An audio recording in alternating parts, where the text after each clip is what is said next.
Well, we all saw it last night on Monday Night Raw.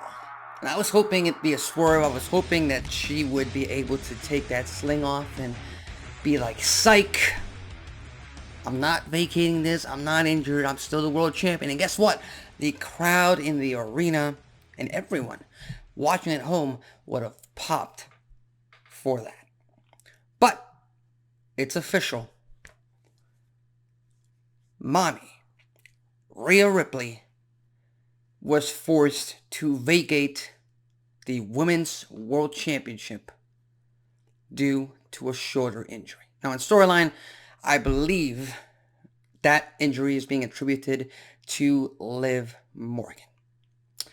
I'm not sure if this happened during the WrestleMania match. I'm not sure if it happened during a live event. I'm not sure when this injury happened, but apparently it is legit. Rhea Ripley's going to take a few months off to rehab that shoulder injury and therefore can no longer be women's champion. She can no longer defend the Women's World Championship, which opens up that spot for anybody else in that women's division. Now, for all the people, all the fans on the IWC saying, well, Brock Lesnar never defended the Universal Championship when he was champion. Roman Reigns went, over 100 days at one point without defending the undisputed WWE Universal Championship as well. So why can't we hold off on Rhea Ripley and have her keep the championship rather than vacating it? And the very simple reason is for storyline purposes. WWE wants the women's division to be active on the Monday Night Raw roster, and when there's no world champion, there's very little attention, very little purpose for the division itself. There's no brass ring to reach for. And that's been the status quo with WWE for decades at this point. Now, can that change? Of course, but here's the thing. Here is the reason, the real reason, why the championship wasn't kept on Rhea Ripley.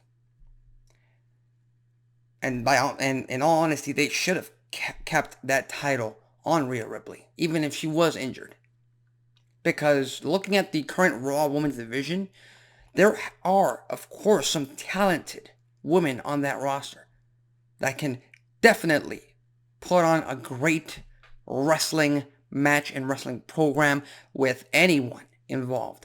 But the problem is the same thing we've been talking about since before the big WrestleMania match between Rhea Ripley and Becky Lynch. There are no top contenders for that Women's World Championship other than the man Becky Lynch. After that, you go down to Liv Morgan, which would be the obvious choice to win that championship next Monday on Raw. Have her keep the title, and then Rhea Ripley returns as a babyface and beats the living crap out of Liv Morgan, of course. Option number 2, you have Nia Jax. She had a tremendous showing against Rhea Ripley in the months leading into WrestleMania. And against Becky Lynch in that last woman standing match. Those, to me, are the two obvious options if you want a Raw superstar to hold that Women's World Championship. The draft is coming up, so that can modify things. We might see a SmackDown superstar pulling a 2006 Kurt Angle and winning the world title, much like he did back in January of 2006 after Batista's injury.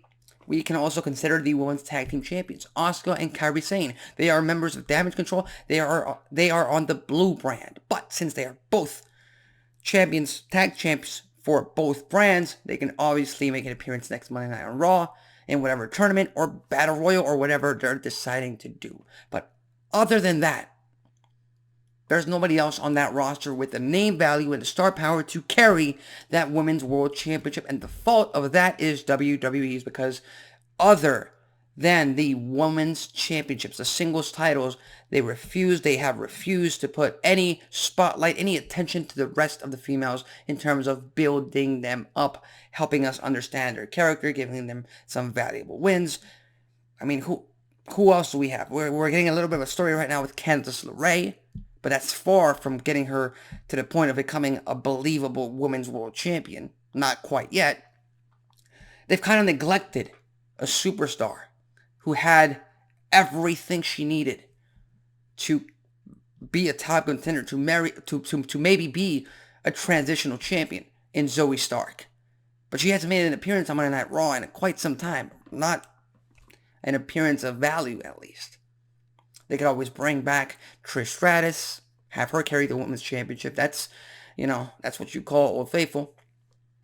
But again, if I had to pick someone to win the Women's World Championship next week on Monday Night Raw, I would go with Liv Morgan. And then I would go ahead and do that and pair her up against Nia Jax for the Women's World Championship. Two women who got left out of the WrestleMania card. Two women who have been doing a fantastic job in that card. Or maybe you bring Shayna Baszler or Zoe Stark. Let's start building these women up to the point where eventually, once Rhea Ripley does make her return, and hopefully Becky Lynch re-signs with WWE, we have more top names, more top contenders on the Monday Night Raw roster when it comes to the women's division. But with that said, what are your thoughts on Rhea Ripley vacating the championship? And who's your pick to win said championship next week on Monday Night Raw? Who should pick up that title next week on the Red Brand? So with that said, leave your thoughts, comments, and predictions in the comment section below. My name is Alexis Carrillo. This has been Wrestling Talk, and I'll see you next time.